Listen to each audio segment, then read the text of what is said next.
રાજ્યમાં ખાદ્ય ચીજવસ્તુઓ મોંઘી બનતા મધ્યમ વર્ગને પીસાવાનો વારો આવ્યો છે તો સામાન્ય જીવન પર વિપરીત અસર જોવા મળી રહી છે. તેલના વધતા ભાવ વચ્ચે હવે ચોરીના કિસ્સા બનવા લાગ્યા છે. સુરતના રાંદેર વિસ્તારમાં ખાદ્ય તેલના ડબ્બાની સિફતપૂર્વક ચોરી કરતો શખ્સ એ સીસીટીવી કેમેરામાં કેદ થયો.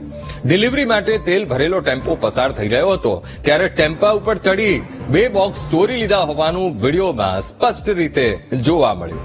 તો અમે આપને આ રાંદેરના દ્રશ્યો બતાવી રહ્યા છીએ કે જ્યાં એક તેલ ભરીને જે તેલના ડબ્બા છે એ ભરીને ટેમ્પો જઈ રહ્યો છે અને એમાં એક શખ્સ ચોરીને અંજામ આપી રહ્યો છે.